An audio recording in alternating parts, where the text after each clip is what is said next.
Matt Jordan. I'm from Syracuse, New York. 6 years in the Navy as a Navy corpsman. 10 years certified master level personal trainer. Fitness freak. Love to work out. Love the boxing game. And I am making this Can I Be Vulnerable video.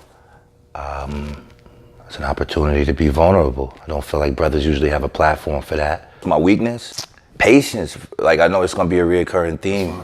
Patience. Something I work on. What about your patience is weak? I get impatient relatively quickly. I even feel like anxiety waiting in lines in a store. Right.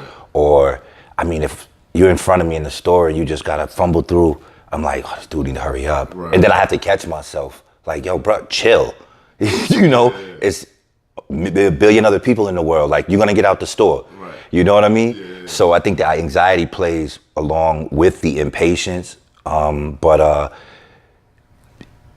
Yeah, that's a heavy weakness. The anger has been a huge weakness that I feel like I've been able to tame over the last few years. I never shared this really. I was 17. I caught my first charge, assault charge, in high school. I stabbed a guy, and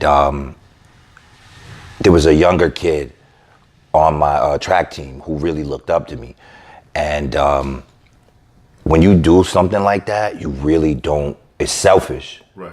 In a way, it's selfish. I'm angry, I got beef or whatever with this dude. Then after that, I remember the kid's dad used to always come up to me after meets and congratulate me and tell me how his son, wants to be so much like me. Right. And, how he follows everything that I do or whatever, I would talk to the kid, and I remember after I did that, I got kicked out of school for a good little minute, but when I came back, the relationship with the kid was always different. Right. And I really feel like it wasn't because of him. As a father, you would be like, look, I need you to dial it back a little bit with it. That hurt me, that changed me. And that's, at a young age, I got the lesson, like, you don't get to decide if you're a role model or not. You know what I mean? And then you don't get to decide who looks up to you. You don't, or why.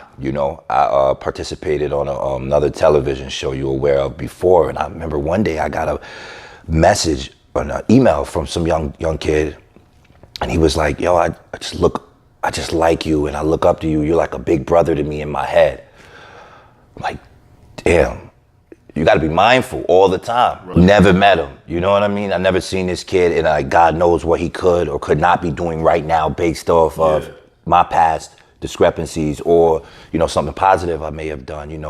Another time similar to that, when I was in the grocery store, I lost a lot of weight, but I was real big, and I'm in the grocery store, these two young brothers run up, and they were like, yo, what do you do? What do you do to look like that or whatever? And I'm like, oh, and I look at them, then I look up at their mom, and she's standing back like, what do you do?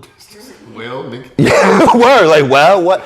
And I'm like, yo, damn, this is one of those moments. Like, right. What I'm about to say is gonna probably alter your eating habits, your sleeping habits, your day-to-day. And I looked and I was like, oh, well, I eat plenty of vegetables, I go to sleep, I don't drink, I don't smoke. And I'm like, that was a lot of power for one person to have right there. Yeah. You know what I mean? Because they were engaged, you know what I mean? Yeah. In whatever I was gonna share, so I could have said something crazy. Good. You know what I mean? And it would have affected them, So that was, those moments, in my life were pivotal with just being able to view how your actions really affect those around you, It's just a constant reminder. It's just something I have to be mindful of, I guess. Throughout my life, I've been real angry, more so with myself. Sometimes it'll project outwardly. Right. Because I just feel like at every stage in my life, I just feel like I should always have more than what I have. You know what I mean? So if I got $100 right now, I feel like I should have had 1,000. Right. You know what I mean? Which I sometimes like about myself because I'm never satisfied. However, I get angry, from a lack of performance on my part. So it shaped me mostly in a negative way, I guess, Where did the anger start from? If you can remember, the first was like, man.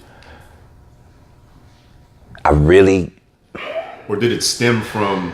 Yeah, and it wasn't. No, I feel you. What's interesting about me or sad maybe, I'm real cerebral, so I could look at myself and understand and admit there wasn't no childhood. I wasn't mistreated. There wasn't no crazy stuff. Yeah, you know. And I know most people that there's a direct something, brother. Right. All the harm was self-inflicted. I wish my father was in the house every night. Damn. Didn't miss a beat. Went to work, came home, middle class family. My mother's a school teacher, father's a contractor. With church, standard like American all living for a black family. picket fence. I just didn't have a golden retriever. All the harm was self-inflicted. Like I got angry around like high school. I just felt like I should have been better at what I was doing. And then throughout my life,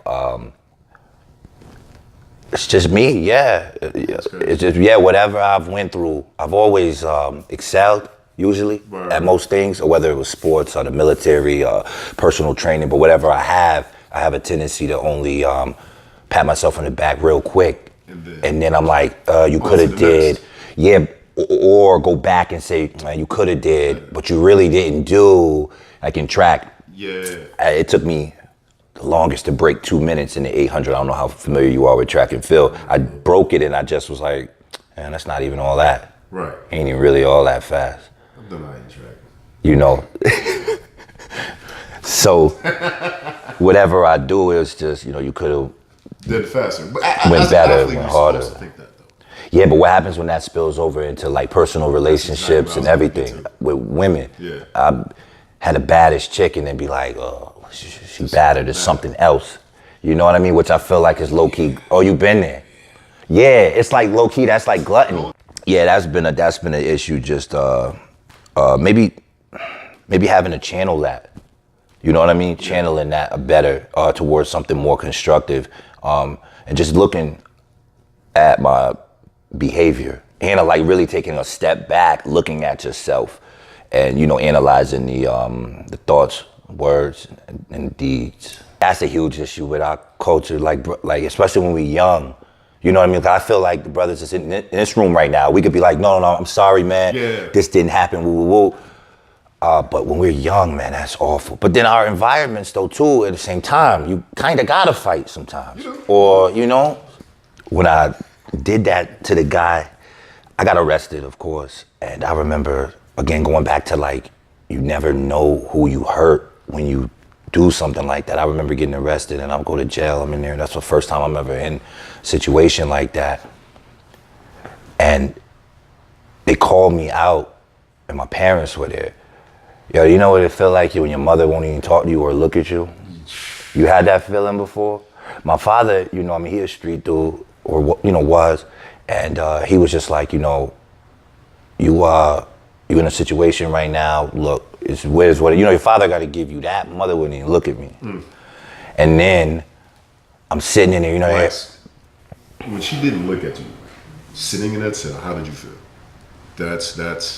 I couldn't. Get that feeling right there. Yeah, I can't put it to words.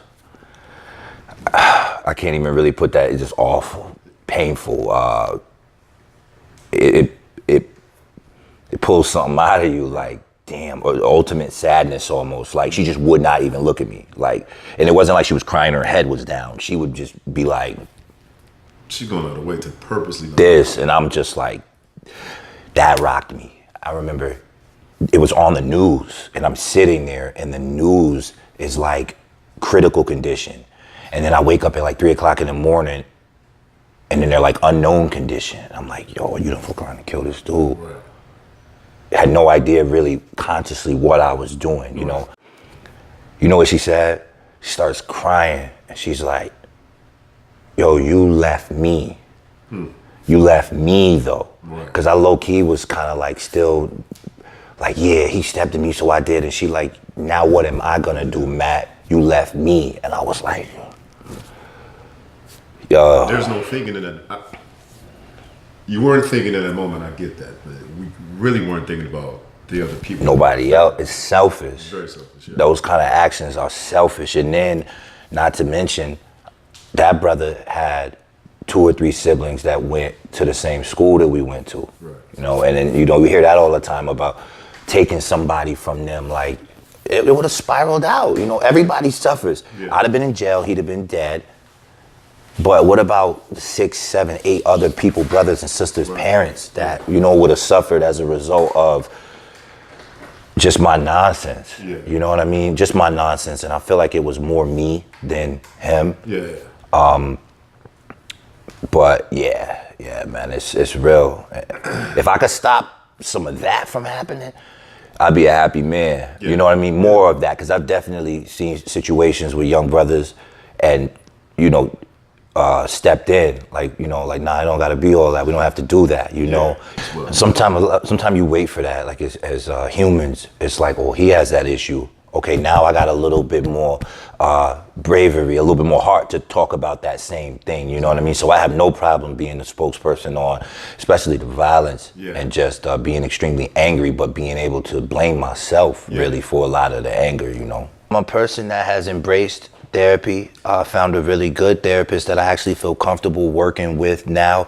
I'm open enough to really get things off my chest. Thus far, I found out a lot about where some of my issues have actually came from, and it's changed me so much in the way that I respond to outside stimuli. So I would say for anybody that has any kind of issues that you feel like are repressed, hire